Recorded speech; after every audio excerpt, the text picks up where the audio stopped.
www.attableek.com, the reviver of Iman. یہ اصل میں نکاح کا ایک موقع ہے جس میں دوسری رسوم کے بجائے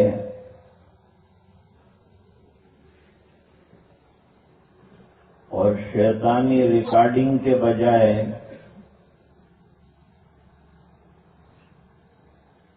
دینی وعظ اور تقریر رکھی گئی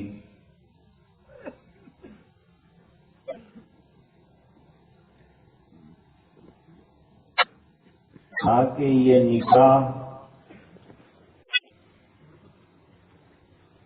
کوئی پیغام دینے والا اور یادگار بنے،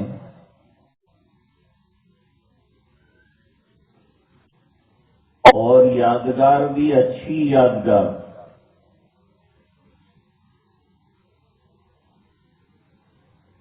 جب اس نکاح کو لوگ یاد کریں گے تو اس میں وعظ کا تذکرہ اور وعظ کے پیغام کا تذکرہ آئے گا، اور کوئی اچھی بات لے کر اگر ہم اٹھیں گے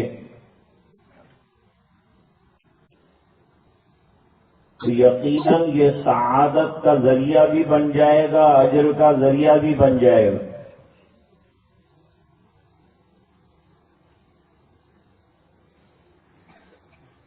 نکاح کے موقع پر نبی کریم صلی اللہ علیہ وسلم نے خطبہ ارشاد فرمایا ہے۔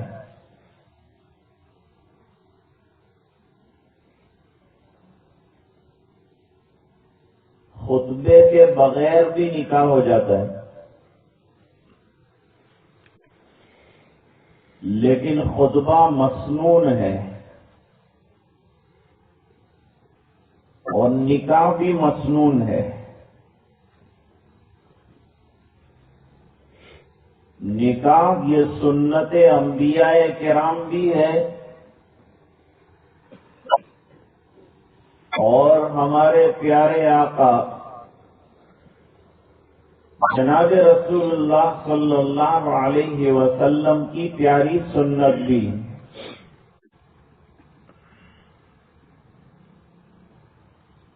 اور ایمان والے کے لیے اتنا کہہ دینا کہ یہ کام سنت ہے بہت ہوتا ہے،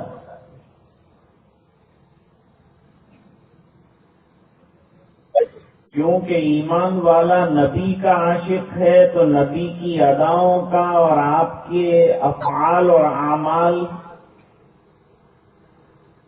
اس کا بھی شیدائی ہوگا، بلکہ مسلمان بے چین اور بے قرار رہتا ہے کہ اسے سرکار کی کوئی سنت بتائی جائے، آقا کا کوئی طریقہ بتایا جائے تاکہ اسے زندگی میں اپنائے۔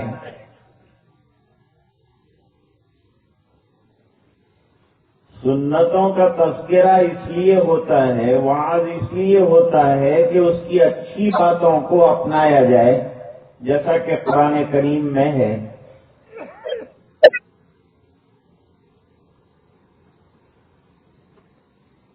نکاح کے موقع پر سرکار ایک خطبہ مسنونہ پڑھتے تھے،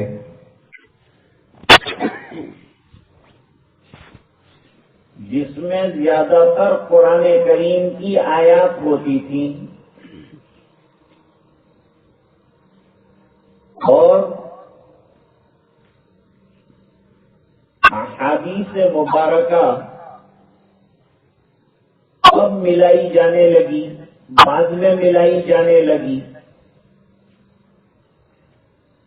کہ سرکار نے نکاح کے بارے میں کیا کیا باتیں ارشاد فرمائی ہیں وہ بھی ساتھ جوڑا جانے لگا۔ تو یہ خطبے کی تاثیر اور بھی زیادہ بڑھ گئی، اس کی اثر انگیزی اور بھی بڑھ گئی۔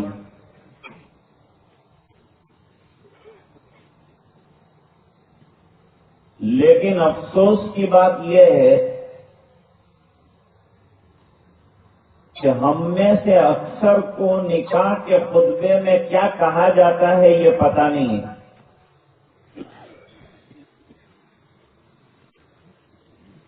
اکثر تو یہ دیکھا گیا ہے کہ جب دلہا نکاح خوانی کے لیے لایا جاتا ہے تو مجمع میں بہت کم لوگ جو ہیں اس میں شامل ہوتے ہیں۔ دوسری طرف کھانا اگر چل رہا ہوگا تو اس میں مجمع پوری طاقت کا ہوگا۔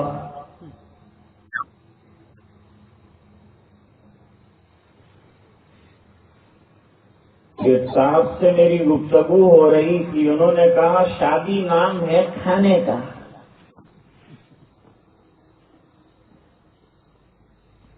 میں نے کہا آپ نکاح میں خطبے نکاح میں مسنون عقد میں شامل نہیں ہوئے؟ کہا ہم کو تو معلوم ہی نہیں ہے وہ کب ہوا۔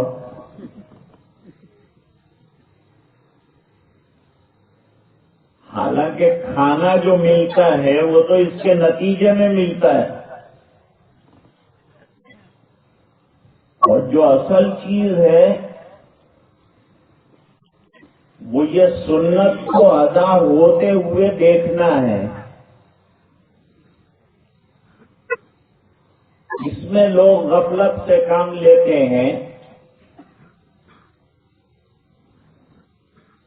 اور اتنا جانتے ہیں کہ یہ خطبہ بھی شادی کی طرح ایک رسم ہے، جبکہ شادی عبادت ہے، اسے سنت ہے اور سنت عبادت ہے۔ بلکہ علماء نے فرمایا کہ نکاح بڑی لمبی عبادت ہے، جب تک نکاح برقرار رہے گا میاں بیوی کا تب تک گویا یہ عبادت لکھی جائے گی۔ یہ اتنی لمبی عبادت ہے۔ آدمی روزہ رکھتا ہے تو صبح صادق سے لے کر افطار تک اسے عبادت میں لکھا جاتا ہے۔ نماز پڑھتا ہے تو جب تک نماز میں رہتا ہے وہاں تک اسے عبادت میں لکھا جاتا ہے۔ لیکن نکاح کرنے والا جب سے ازدواجی زندگی شروع ہوتی ہے اور برقرار رہتی ہے وہاں تک عبادت میں لکھا جاتا ہے۔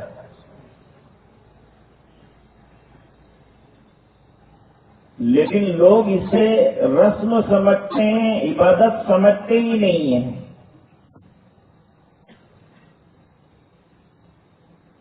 تو خطبہ نکاح میں کیا کہا گیا یہ پیغام بھی لوگوں کو معلوم نہیں ہوتا۔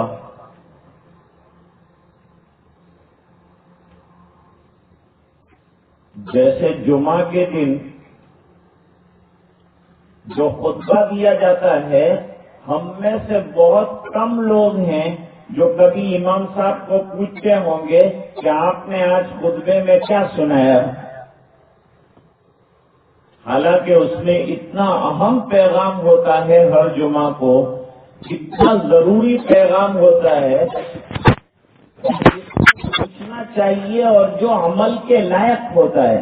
لیکن ہم پورے خطبے میں خالی ایک آیت سمجھتے ہیں، وہ بھی کھڑے ہونے کے لیے، ان اللہ یامر بالعدل والاحسان۔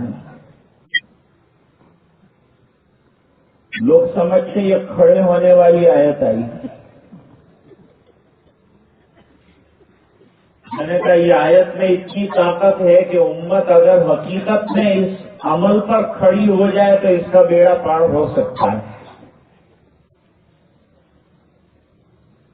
عمر ابن عبدالعزیز رحمت اللہ علیہ نے اضافہ کروایا، یہ پورے خطبے کا نچوڑ ہے اور یہ پورے خطبے کا خلاصہ ہوتا ہے، وہ بھی ہم کو معنی کے اعتبار سے معلوم نہیں۔ یہ اتنا بڑا وعظ ہے کہ 600 صفحے کی کتاب ایک بزرگ نے لکھی ہے اس پر۔ ان اللہ یامر بالعدل والاحسان وایتاء ذی القربى، یہ اوامر ہیں.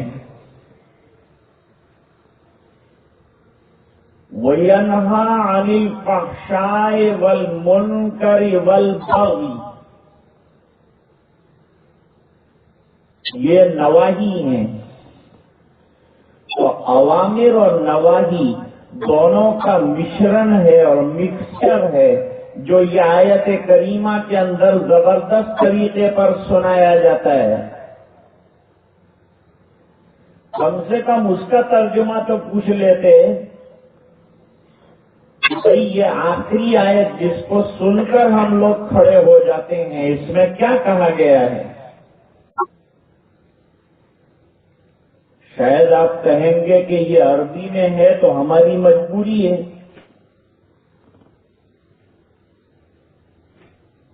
70 سال کے بوڑھے کو انگریزی موبائل چلانے میں کوئی مجبوری نہیں آتی.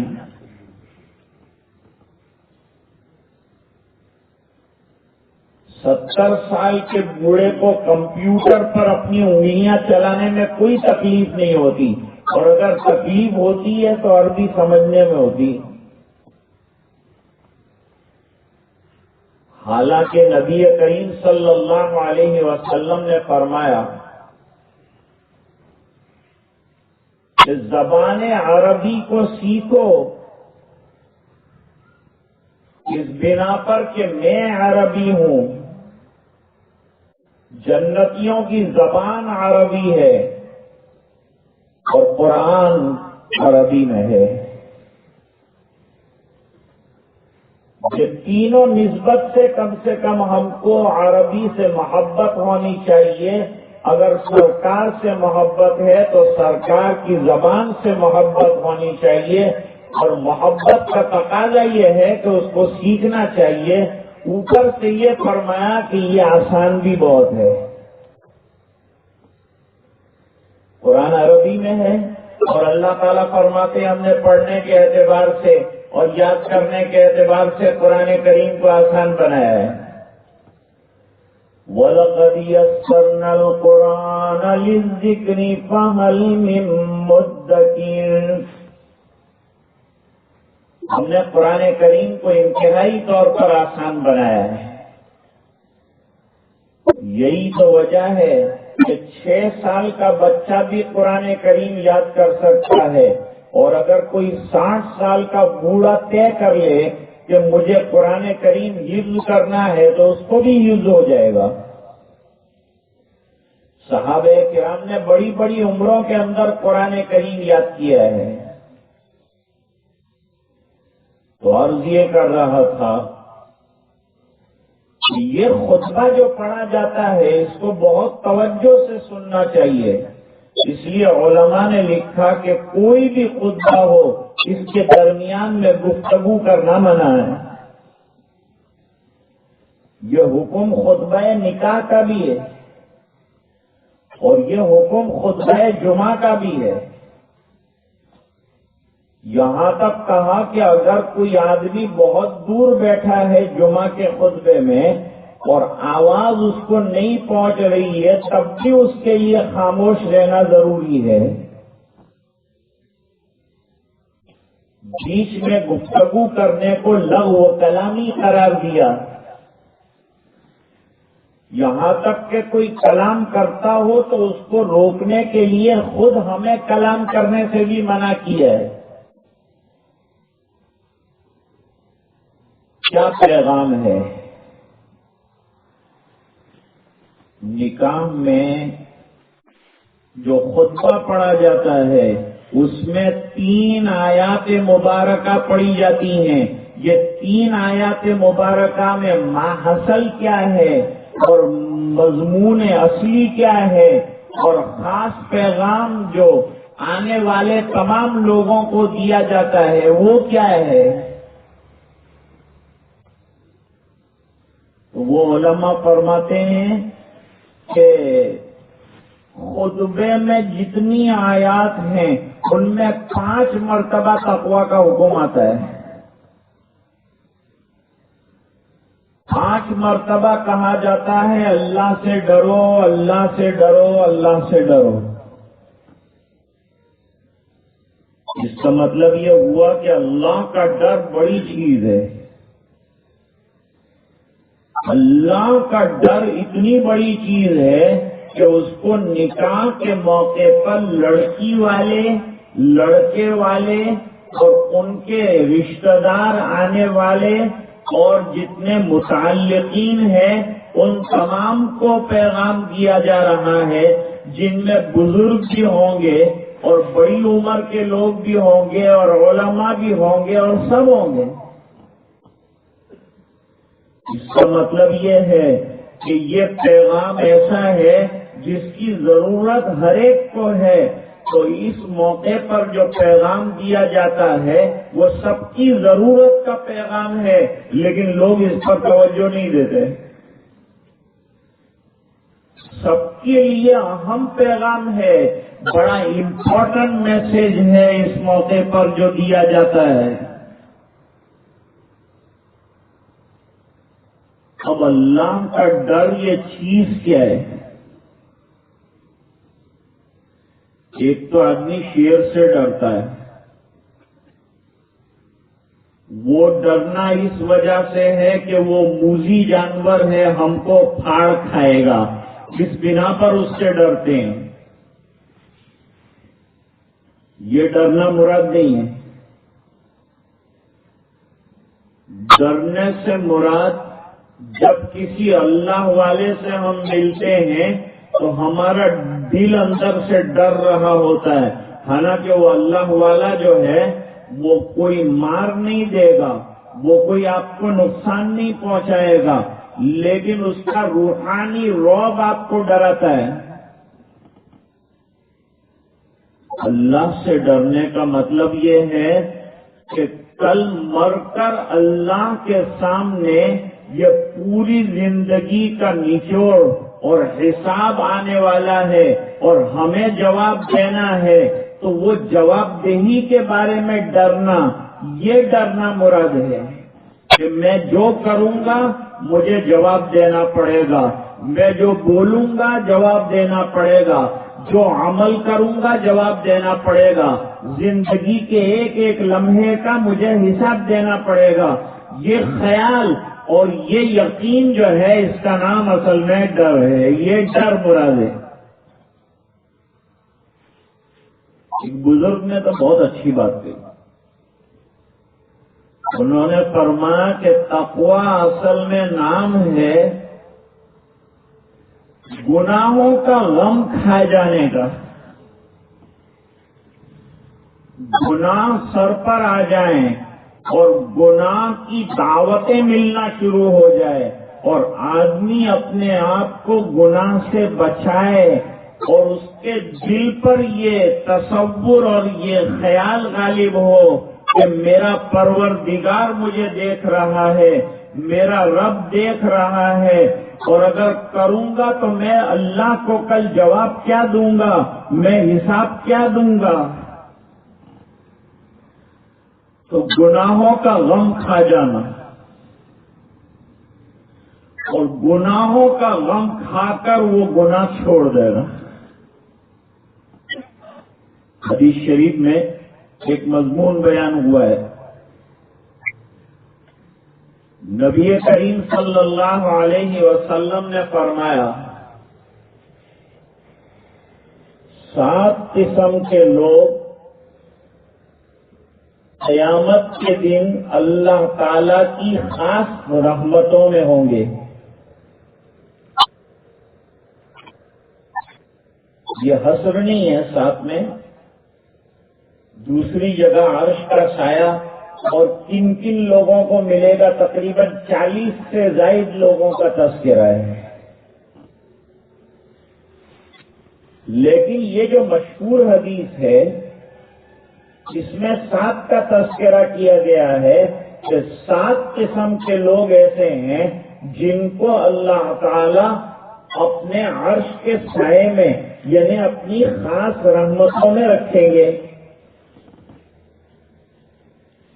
ان میں سے ایک وہ نوجوان ہوگا. نوجوانی جو ہے نا یہ بڑا سنبھلنے کا ٹائم ہے. بڑھاپے میں آدمی سنبھل جاتا ہے، بچپن میں لاشعوری کا دور ہوتا ہے، اور سنبھالنے کا اپنے آپ کو اگر زمانہ ہے تو جوانی کا زمانہ ہے. در جوانی توبہ کردن شیوے پیغمبری.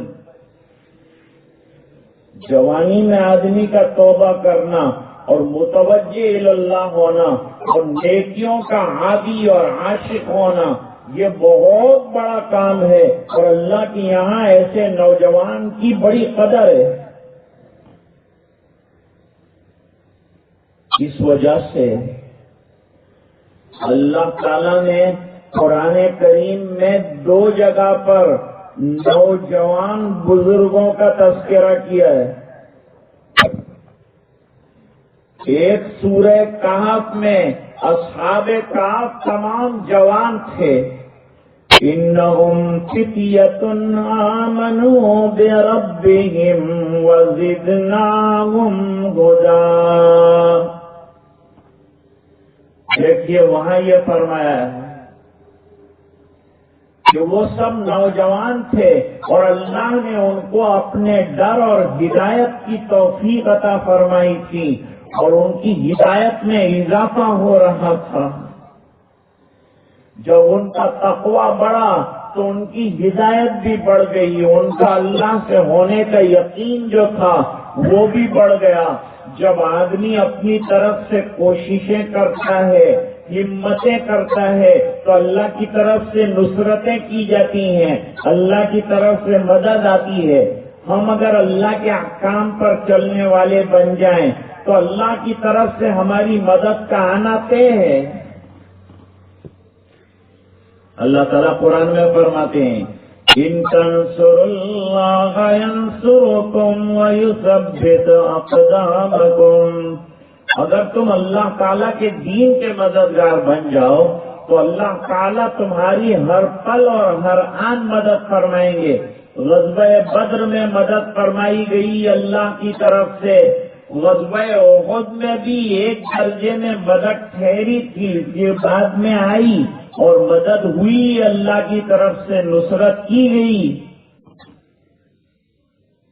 ایک تو اصحاب کہف کا واقعہ ذکر کیا کہ پوری طاقت اور پوری فوج لگی ہوئی تھی، لیکن اللہ نے یہ نوجوانوں کی اور ان کے ایمان اور اللہ کا ڈر جو ان کے دل میں تھا اس کی وجہ سے ان کی حفاظت فرمائی. معلوم ہوا تقویٰ حفاظت کرنے والی چیز ہے، بچانے والی چیز ہے. اور دوسرا حضرت یوسف علیہ السلام کا تذکرہ کیا. پوری سورہ یوسف قرآن کریم کا یہ دستور نہیں ہے کہ مسلسل واقعہ ذکر کرے اور مسلسل کوئی سٹوری بیان کرے، لیکن سورہ یوسف اور سورہ نوح 2 ایسی صورتیں ہیں جس میں صرف ایک نبی کا مفصل واقعہ تفصیل کے ساتھ از اول تا آخر جو ہے وہ بیان فرمایا ہے. ان میں سے حضرت یوسف علیہ السلام کا واقعہ بڑا عبرت انگیز واقعہ جو ہے وہ اللہ تعالیٰ نے اس لیے بیان کیا ہے کہ دنیا کے نوجوان اگر اپنے آپ کو بنانا چاہتے ہوں اور گناہوں سے بچانا چاہتے ہوں تو کیسے بچائیں گے، اور بچنے کا راستہ کیا ہے، بچنے کا طریقہ کیا ہے، وہ بتایا ہے. تو یہ سورہ یوسف کے اندر بتایا ہے. حضرت یوسف علیہ السلام کو گناہوں نے دعوت دے دی. زلیخا نے اوپر والے کمرے میں لے جا کر بند کیا اور وہاں لے جا کر گناہ کا تقاضا رکھا، اور گھر کی عورت فریفتہ بھی ہے اور عاشقہ بھی ہے اور وہ گناہ کروانا بھی چاہتی ہے اور رکاوٹ بھی کوئی نہیں ہے، اور حضرت یوسف جوان بھی ہیں اور تمنائیں بھی ہیں اور امنتے ہوئے ارمان بھی ہیں. یہ تمام چیزوں کے بیچ میں آدمی کا گناہ سے بچنا یہ بڑا کام ہے.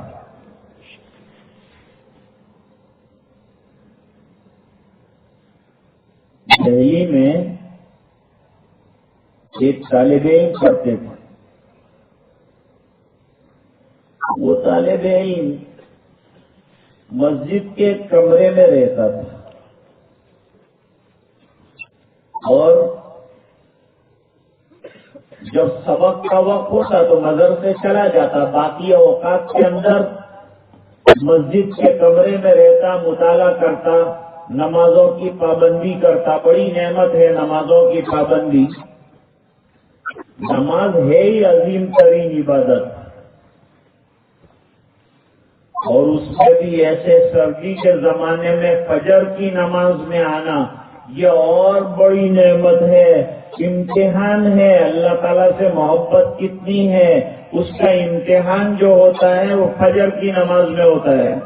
اور فجر کی نماز کسی نے ایسے احوال میں ادا کر لی تو اللہ تعالیٰ باقی تمام نمازوں کا پڑھنا اس کے لیے آسان کرتے چلے جاتے ہیں. جب مشکل نماز پڑھ لے گا تو دوسری نمازوں کا پڑھنا اس کے لیے کوئی ڈیفیکلٹ نہیں ہے, کوئی مشکل کام نہیں ہے, آسانی سے اللہ تعالیٰ ادا کرا دیں گے. اب دہلی میں اچانک جو ہے وہ فساد ہوا. آگ بازی کس کو کہتے ہیں, تقویٰ کس کو کہتے ہیں, اللہ کا ڈر کس کو کہتے ہیں, میں وہ بتانا چاہتا ہوں. گناہ سامنے سے چل کر آ رہا ہو اور آدمی اپنے آپ کو بچا جائے, بغیر اللہ کی مدد کے لیے ہوگا. آدمی اللہ کی مدد مانگے پھر اپنی طرف سے ہمتیں جوڑے تو اللہ تعالیٰ مدد فرمائے. اب یہ نوجوان تو اپنے کمرے کے اندر چراغ جلا کر مطالعہ کر رہا ہے, اسٹڈی کر رہا ہے, حدیث کی کتاب لے کے بیٹھا ہے. فساد ہو گیا, رات کا وقت آ گیا. ایک لڑکی جو ہے وہ ادھر ادھر ماری ماری پھر رہی تھی, گھر سے بیچاری نکلی تھی اور دن دناتے ہوئے نوجوان چاروں طرف جو ہے ہتھیار لے کر گھوم رہے تھے. اس کو بیچاری کو اپنی عزت کے لالے پڑ گئے. اس کو محسوس ہوا کہ اگر میں روڈ پر اسی طرح چلتی رہی تو میری جان بھی خطرے میں ہے, میری عزت بھی خطرے میں ہے. کیا کیا جائے؟ تو وہ گلی کوچوں میں سے ہوتے ہوئے وہ مسجد تک پہنچ گئی. اب وہ مسجد میں دیکھا کہ کوئی چراغ جل رہا ہے تو اس کو امید ہوئی کہ جب چراغ جل رہا ہے تو کوئی نہ کوئی یہ چراغ چلے بیٹھا ہوگا, چلو اس سے جا کر کوئی سہارا, اللہ کے گھر سے بڑا سہارا کہاں ملے گا, چلو وہاں سہارا تلاش کر لوں, وہاں مانگ لوں, مل جائے تو رات عزت سے گزار لوں, صبح اپنے گھر کے لیے روانہ ہو جاؤں, کوئی مدد کرنے والا لے جانے والا مل جائے, ماں باپ کے گھر تک عزت کے ساتھ ناموس کے ساتھ تو میں اس کے ساتھ چلی جاؤں گی. عورت کے لیے پردہ اور عورت کے لیے اس کی پاک دامنی بڑا قیمتی سرمایہ ہے. اگر خواتین خود یوں کہہ دیں کہ ہم ہمارے شامیانے میں لڑکوں کا داخلہ ممنوع رکھیں گے ورنہ ہم شادی میں شامل ہی نہیں ہوں گے, اگر وہاں ویڈیوگرافی ہو رہی ہے ہم شامل نہیں ہوں گے, اور وہاں لڑکے کھلا رہے ہیں ہم شامل نہیں ہوں گے, بس ہم کو کھلانے والی خواتین ہوں تو ہم شادی میں کھائیں گے ورنہ بائیکاٹ کر دیں.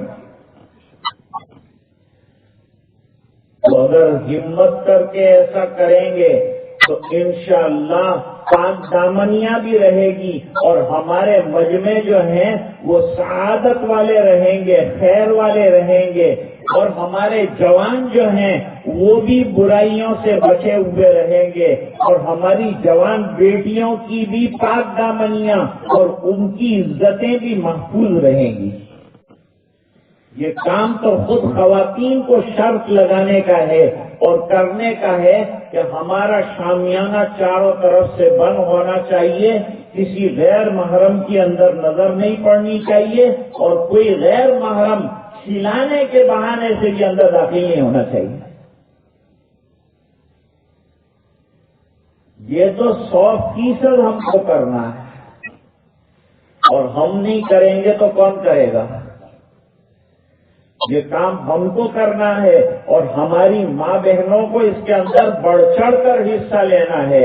کہ نہ ویڈیوگرافی ہو کہ اس کی تصویر کہیں ٹیلی ویژن کے اوپر دکھائی جائے، کہیں دوسرے کے موبائل کے اندر پہنچ جائے اور وہاں سے وہ بیرونی ملکوں میں پہنچ جائے۔ ارے پردے والی خاتون کی تصویر اندر آ کیسے گئی؟ کیسے آئی؟ تو ہماری بے درکاری کی وجہ سے آئی، ہماری بے توجہی کی وجہ سے آئی۔ پورے چوکنا رہ کر جائیے شادی میں، کون نہ کہتا ہے؟ لڑکی جو ہے ڈرتے ڈرتے دروازے تک پہنچ گئی، جا کر زور سے سلام کیا۔ لڑکا گھبرا کر اندر سے باہر نکلا کہ فساد کا زمانہ ہے، اور یہ رات کے وقت سلام کیسا؟ اور یہ کوئی نوجوان خاتون کی آواز معلوم ہوتی ہے۔ یہ باہر نکلا، دیکھا تو وہ عورت اور وہ لڑکی رو رہی تھی کہ میں عزت والے گھرانے کی لڑکی ہوں، اور میں باہر نکلی تھی، اچانک فساد نے گھیر لیا، اور نتیجہ یہ ہوا کہ میں اپنی عزت کے بچانے میں لگی ہوں اور اللہ کے گھر تک پہنچی ہوں۔ اب تجھے اللہ کا واسطہ دیتی ہوں کہ تیرے کمرے میں مجھے آج کی رات گزار لینے دے۔ اس نے کہا اللہ کی بندی، میں اکیلا ہوں یہاں، تو جوان ہے، میں جوان ہوں، میری عزت کا بھی مسئلہ ہے اور میری اپنے ناموس کا بھی مسئلہ ہے۔ میں اللہ سے ڈرتا ہوں، میں حدیث کا طالب علم ہوں، قرآن شریف کی تفسیر کا طالب علم ہوں، میں دین پڑھتا ہوں، اور بدنام ہو جاؤں گا تیرے ساتھ۔ مجھے صبح میں کوئی دیکھے گا تو کیا کہے گا؟ ہاں اللہ کے واسطے آج کی رات مان جا، اور تیرے کمرے کے اندر مجھے ایک کونے کے اندر بیٹھ جانے دے تو میری عزت بچ جائے گی، اللہ تجھے اس کا بہترین بدلہ دیں گے۔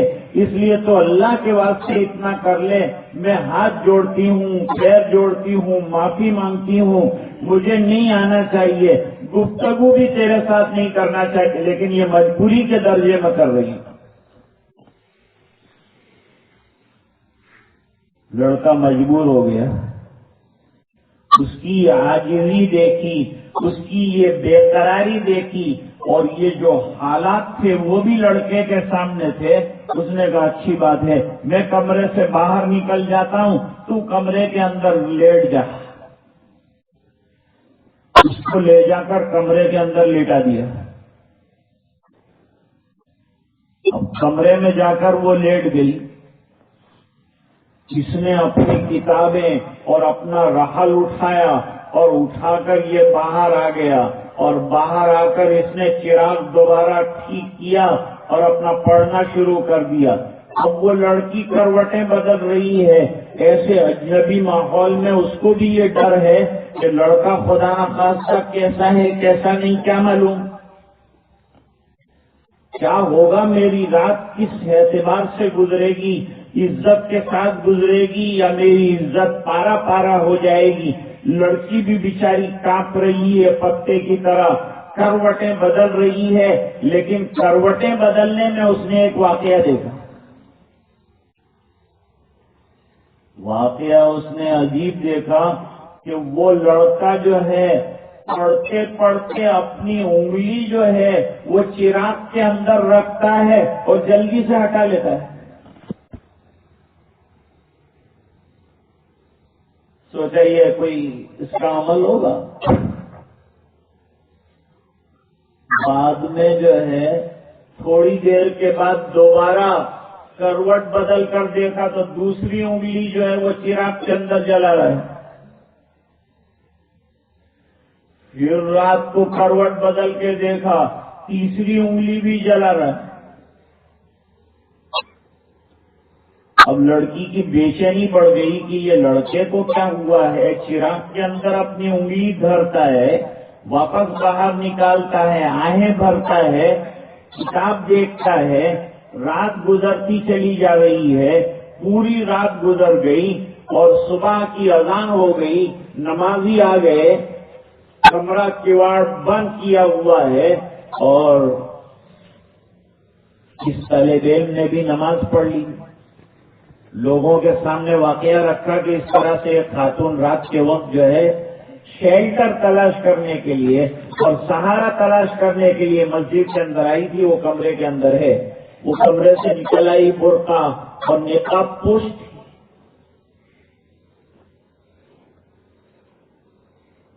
کہتے ہیں لوگوں نے تحقیق کی تو پتا چلا کہ یہ تو بڑے خاندان کی لڑکی ہے، بڑا عزت والا خاندان ہے. اب کیا چاہتی ہے بیٹی، تو کیا چاہتی ہے؟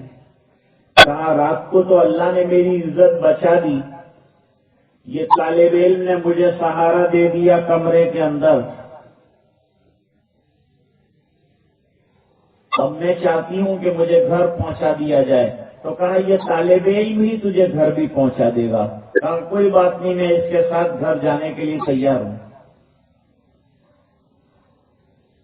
لیکن گھر جانے سے پہلے طالب علم سے ایک سوال کیا کہ بھائی مجھے رات کو تیری ایک حرکت جو ہے بار بار نظر آئی اور اس نے مجھے مزید سونے نہیں دیا، تو وہ رات کی جو نقل و حرکت تھی ذرا میں پریشان ہوں کہ تو نے ایسا کیا کیوں؟ کہا میں نے کیا کیا؟ کہا تو تھوڑی تھوڑی دیر کو اپنی انگلی چراغ میں دیتا تھا اور تیری آنکھ نکل جاتی تھی اور تو چراغ سے انگلی ہٹا لیتا تھا اور پھر کتاب میں دیکھنا شروع کرتا تھا. اس نے کہا یہ راز ہے میرے اور میرے اللہ کے درمیان میں، لیکن چونکہ اب تو نے یہ بات کہی ہے اور تیرے دل میں اشکال آیا ہے تو اس کو میں حل کرتا ہوں.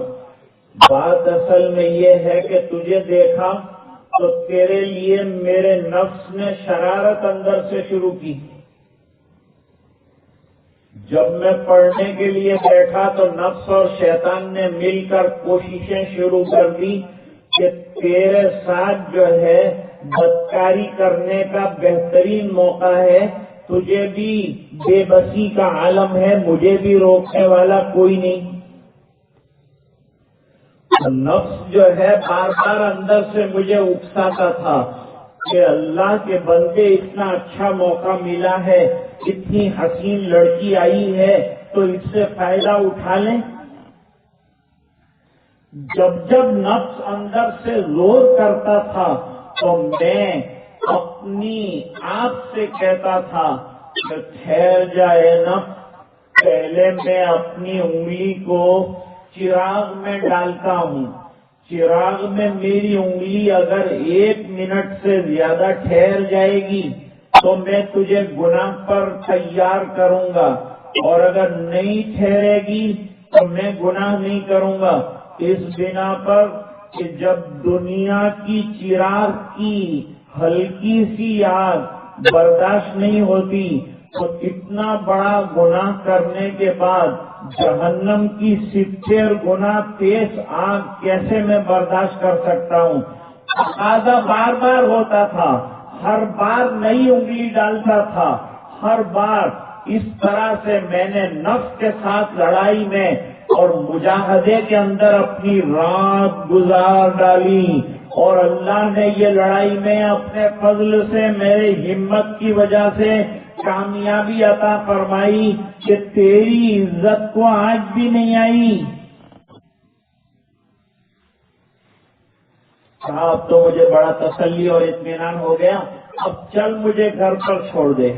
ابھی بھی خطرہ ہے راستے میں کوئی ڈاکو مل جائے، کوئی بدماش مل جائے، اس بنا پر تو مجھے گھر چھوڑ دے.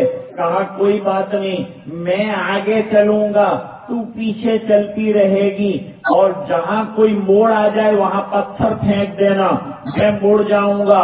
اس طرح سے یہ گھر پر پہنچ گئی. ایسا کیوں کیا کہ میں آگے چلوں؟ کہاں پیچھے سے تجھ پر نظر پڑے گی تو میری نگاہ گناہگار ہو جائے، مجھے یہ بھی منظور نہیں. یہاں تک کہ گھر پہنچ گئے، دروازے پر دستک دی. ماں باپ پریشان تھے اپنی لڑکی کی وجہ سے کہ لڑکی معلوم نہیں زندہ آئے گی گھر، عزت کے ساتھ آئے گی، اپنے ناموس کی سلامتی کے ساتھ آئے گی، یا معلوم نہیں کیسے حالت میں گھر آتی ہے، کیسے حالت میں ہم اس کو دیکھیں گے۔ لیکن جب دروازہ کھول کر اپنی بیٹی کو سلامت دیکھا تو اللہ کا شکر ادا کیا، لیکن کہا بیٹا یہ لڑکا کون ہے ساتھ؟ کہا ابا جان اس کو اندر بلا لو، یہ بڑا نیک لڑکا ہے۔ لڑکے کو اندر بلایا گیا، کمرے میں بٹھایا گیا، باپ نے اندر جا کر لڑکی سے پوچھا کہ تیری عزت تو سلامت ہے نا بیٹا، تیرا پاک دامنی کو کوئی داغ تو نہیں لگانا بیٹا؟ کہا نہیں ابا آپ بالکل بے فکر رہیے، میں اللہ کے گھر میں رات گزار کر آئی ہوں، اور یہ آدمی اتنا تقوی والا جوان ہو کر ایسا پرہیزگار میں نے تو دیکھا نہیں آج تک۔ تم تلاش کرتے ہو کہ کوئی پرہیزگار لڑکا ملے تو میری شادی کر دیں، ذرا اس سے پوچھئے کہ اس نے اپنی انگلیاں جلائی کیوں چراغ میں، پوری رات چراغ میں اپنی انگلیاں جلاتا رہا اور مجھ سے دور رہا، میری طرف دیکھا بھی نہیں اس نے۔ لڑکی کے باپ نے سوال کیا لڑکے سے کہ ذرا یہ چراغ میں انگلی جلانے والی بات ذرا مجھے سمجھا دے۔ کہا یہ راز ہے چچا جان، لیکن آپ نہیں مانتے، آپ کو اشکال رہے گا اپنی بیٹی کے بارے میں نے کیا کیا ہوگا نہیں کیا ہوگا، تو میں وہ تفصیل آپ کے سامنے راز ہے لیکن بیان کرتا ہوں تاکہ آپ کے دل کا کانٹا نکل جائے۔ تو وہ پورا واقعہ بیان کیا۔ گھر میں دوڑا باپ، جا کے ماں کو کہا کہ تو اپنے لڑکے کے واسطے متقی اور پرہیزگار لڑکا ڈھونڈتی تھی، اور جس کی پرہیزگاری کو سکہ لگ گیا ہو ایسی لڑکی تو ایسا لڑکا تلاش کرتی تھی اپنی بیٹی کے لیے۔ اللہ تعالیٰ نے ایسا لڑکا ہمارے گھر پر بھیج دیا ہے، تلاش کرنے جانے کی ضرورت نہیں ہے، لڑکی کا رشتہ ہو گیا اور اس لڑکے کے ساتھ نکاح ہو گیا۔ یہ تقویٰ کا نتیجہ نکلا۔ تقویٰ والے دنیا میں بھی کامیاب ہوتے ہیں۔ وہ لڑکا تقویٰ والا تھا، بدکاری کا ارتکاب نہیں کیا، گناہ کبیرہ کے تھپڑ میں اپنے آپ کو نہیں ڈالا، تو اس کا نتیجہ یہ ہوا کہ اللہ تعالیٰ نے نہ صرف یہ کہ اس کے ایمان کی حفاظت فرما دی، بلکہ ایک حسین لڑکی اس کی گود میں ڈال دی، اور رشتہ ہوا وہ بھی مبارک ہوا۔ نکاح والا رشتہ تو مبارک ہوتا ہے نا۔ حضرت یوسف علیہ السلام نے اوپر والے کمرے میں جانے کے بعد دیکھا کہ زلیخا جو ہے وہ ایک چھوٹا سا مورت بنا ہوا ہے، اس کے اوپر کپڑا ڈال رہی ہے۔ حضرت یوسف علیہ السلام نے سوال کیا زلیخا تم یہ کپڑا کیوں ڈال رہی ہو؟ کہا میں اس کی پوجا کرتی ہوں، اس کو میں نے اپنا معبود بنایا ہے، اور میں کپڑا اس لیے ڈال رہی ہوں کہ جو کام کر رہی ہوں غلط کر رہی ہوں اور یہ دیکھ نہ لے، اس لیے اس کو چھپا دینا چاہتی ہوں، چھپا کر اس کو یہ کام میں کرنا چاہتی ہوں۔ تو حضرت یوسف علیہ السلام نے کہا میں تو ایسے پروردگار کا ماننے والا ہوں جو دل کی گہرائیوں میں بھی دیکھتا ہے اور رات کے اندھیروں میں بھی دیکھتا ہے۔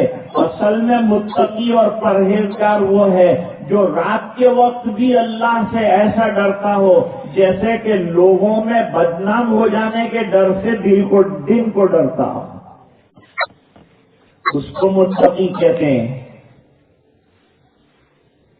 اس لیے 7 قسم کے وہ لوگ جن کو اللہ تعالی اپنی خاص رحمتوں کے سائے میں رکھنے والے ہیں، ان میں سے ایک وہ نوجوان اور ایک وہ عبادت کرنے والا بھی ہے جو رات کے اندھیرے میں مصلی بچھاتا ہے اور اللہ کے حضور میں روتا ہے، اور اس کے آنسو کوئی دیکھنے والا نہیں ہوتا، اور اس کی آنکھوں سے آنسو کا سلسلہ جاری رہتا ہے اور یہ اللہ کے دربار میں رو رہا ہوتا ہے، فرمایا یہ بھی عرش کے سائے میں ہوگا کہ اس کو اللہ نے رات کے اندھیرے میں اخلاص کے ساتھ اللہ کے ڈر سے رونا نصیب کیا ہے۔ آج کل رونے والے کم ہو گئے اور سونے والے بڑھ گئے۔ پہلے لوگ رو رو کر صبح کیا کرتے تھے، صحابہ کرام کی راتیں رونے میں گزرتی تھی، اللہ کی یاد میں گزرتی تھی۔ آج تو عالم یہ ہے کہ کوئی تہجد پڑھ لے تو لوگ تعجب میں پڑ جاتے ہیں کہ یہ عجیب آدمی ہے، تہجد بھی پڑھتا ہے۔ اس زمانے میں کوئی تہجد نہ پڑھے تو لوگ تعجب کرتے تھے کہ کیسا مسلمان ہے کہ تہجد نہیں پڑھتا۔ آج تو عالم یہ ہے کہ 5 وقت کی نماز کوئی پڑھ لے تو اس زمانے کا ولی کہلائے گا، بڑا آدمی کہلائے گا۔ اتنے احوال ہیں، اتنے بیچ میں روڑے ہیں، اتنی رکاوٹیں ہیں، اس کے بیچ میں اللہ اگر ہمیں 5 وقت نمازیں باجماعت پڑھنے کی توفیق عطا فرمائیں تو یہ اللہ کا بہت بڑا کرم ہوگا کہ کم سے کم 5 وقت اللہ کے گھر جانا اور اللہ کے گھر کی حاضری نصیب ہو جائے۔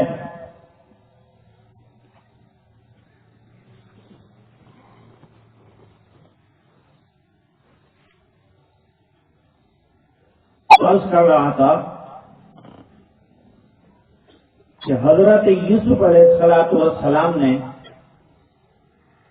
یہ جواب دے دیا اور اب تلاش کر رہے ہیں۔ پہلے تو قرآن کریم نے بہت اچھی بات کہی، جیسے ہی زلیخا نے گناہ کی دعوت دی، جیسے ہی زلیخا نے گناہ کی دعوت دی تو حضرت یوسف علیہ السلام کا رد اثر کیا تھا، اس کو قرآن کریم نے ذکر کیا ہے۔ فرمایا قال معاذ اللہ، میں اللہ کی پناہ میں جانا چاہتا ہوں، بغیر اللہ کی مدد کے اور بغیر اللہ کی پناہ کے آدمی گناہ سے بچ نہیں سکتا۔ فرمایا قال معاذ اللہ انہ ربی احسن مثوائی۔ ارے بھائی سوچو نا ذرا، زلیخا ذرا غور کر کہ میں نے نمک کھایا ہے اس گھر کا، تو نے بھی نمک کھایا ہے، میں نمک حرامی اس گھر کی نہیں کر سکتا، میں عزیز مصر کے معاملے میں خیانت نہیں کر سکتا۔ اللہ کی بندی تو نے ایسا خیال پکایا کیوں، اپنے ذہن میں ایسا خیال لائی کیوں؟ یہ سوچنے والی بات ہے۔ ہم ظالم ٹھہریں گے اگر خدا نہ خواستہ ایسا گناہ کر لیا، اور ظالم کامیاب نہیں ہوتے۔ دنیا میں بظاہر لگتا ہے کہ کامیاب ہو رہے ہیں لیکن نتیجہ ان کا کامیابی نہیں ہوتا۔ امتحان اللہ کی پکڑ ان پر آتی ہے، مہلت ان کو لمبے ٹائم کے لیے اللہ دیتا ہے، بعد میں پکڑتا ہے اور ختم کر دیتا ہے۔ فرمایا انہ لا یفلح الظالمون۔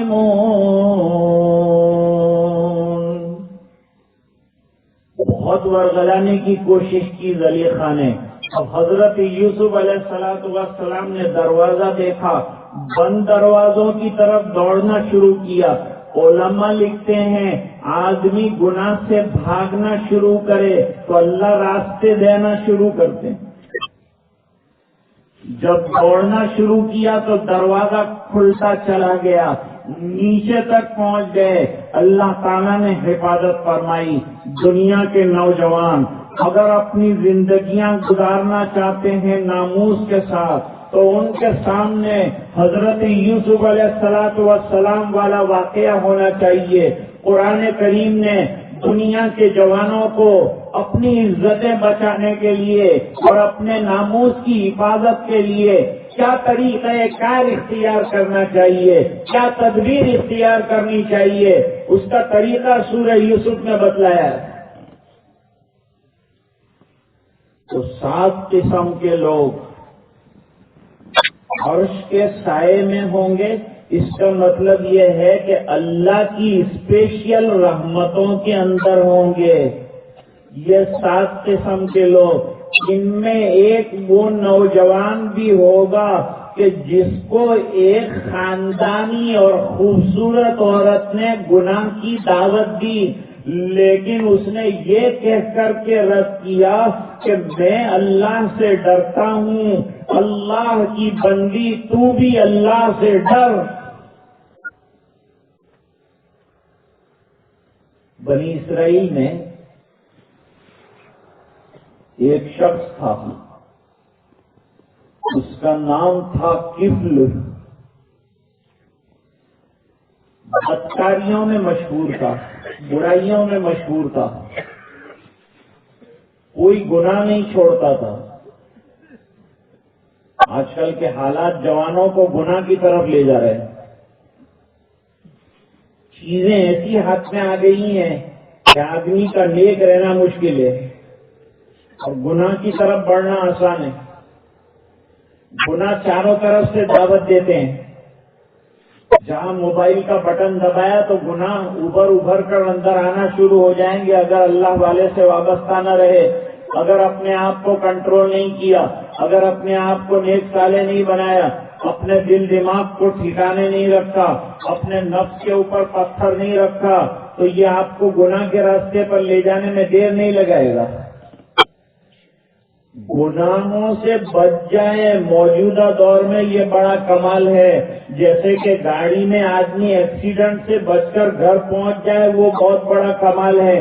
بالکل اسی طریقے سے آدمی زندہ رہ رہا ہے، یہ اس کا کمال ہے، ورنہ چاروں طرف حالات مرنے والے ہیں۔ مرنے والے حالات کے بیچ میں آدمی کا جو ہے اپنے آپ کو زندہ رکھنا، یہ تو اس کے اختیار میں نہیں ہے، اللہ کی طرف سے ہے۔ لیکن اسباب موت زیادہ ہیں اسباب زندگی کے مقابلے میں۔ اسباب گناہ جو ہیں چاروں طرف پھیلے ہیں، اس کے بیچ میں اپنی ایمان کی حفاظت لے کر نکل جانا، وہ بہت بڑی بات ہے۔ کفل نے ایک خاتون کو تیار کیا گناہ کے لیے، اور اس زمانے کی 60 اشرفیاں جو ہے اس کو معاوضے کے اندر دی۔ 60 اشرفیاں، لیکن جب وہ گناہ کا وقت آیا تو لڑکی رونے لگی۔ اس نے پوچھا کہ اب تو تجھے پیسہ بھی حاصل ہو گیا، اب تیری خواہش کی تکمیل کا وقت بھی آیا، تو اب یہ رونا کیسا ہے؟ کہا میں اس بات سے ڈر رہی ہوں کہ اللہ پوچھیں گے کہ یہ جسم دیا تھا کس لیے اور تو نے اس کو استعمال کس کام کے اندر کیا۔ میں نے امانت کے طور پر تجھے یہ جسم دیا تھا، تو نے اس کو گناہوں کے اندر برباد کر ڈالا، میں اللہ کو منہ دکھانے کے قابل نہیں رہوں گی۔ آج تک کسی نے ناجائز انگلی مجھے نہیں لگائی، اور تو اللہ کا بندہ میری عزت کے ساتھ جو ہے پیسے کی وجہ سے کھلواڑ کر رہا ہے، اس بنا پر جو ہے مجھے رونا آ رہا ہے۔ دل پسیج گیا اس پتھر دل انسان کا، اور اس نے کہا جا میں نے تجھے 60 اشرفیاں بھی معاف کر دی اور یہ گناہ بھی میں نہیں کرنا چاہتا، میں اللہ کے دربار میں توبہ کرتا ہوں اور اللہ کو گواہ بناتا ہوں کہ اس کے ڈر کی وجہ سے میں یہ گناہ نہیں کرنا چاہتا۔ اٹھ گیا اپنی جگہ سے، لڑکی کو روانہ کر دیا۔ اسی رات کے اندر اس آدمی کا انتقال ہو گیا۔ اس کے دروازے کے اوپر لکھا تھا اللہ تعالیٰ نے کفل کی رات کے اس معاملے کی وجہ سے مغفرت کر دی۔ تو گناہوں سے بچنا بہت بڑی نعمت ہے، اور نکاح یہ اس کے فائدے کیا ہیں؟ نکاح کے بے شمار فائدے ہیں۔ نکاح سنت ہے، اور نکاح میں ازدواجی زندگیاں ہیں، اور نکاح میں رشتہ داریاں بڑھتی ہیں، اور نکاح میں ایک دوسرے کی مدد ہوتی ہے، اور مرد عورت کے لیے لباس ہے، عورت مرد کے لیے لباس ہے۔ لمبی تفصیلات اپنی جگہ ہے، لیکن ایک بات طے ہے کہ نکاح جو ہے پاک دامنی کا بہترین ذریعہ ہے. نکاح پاک دامنی کا بہترین ذریعہ ہے. تو وہ نوجوان نے کہا کہ میں ڈرتا ہوں اللہ سے، اس لیے گناہ نہیں کرنا چاہتا. تو بھی ڈر اور گناہ سے بچ گیا.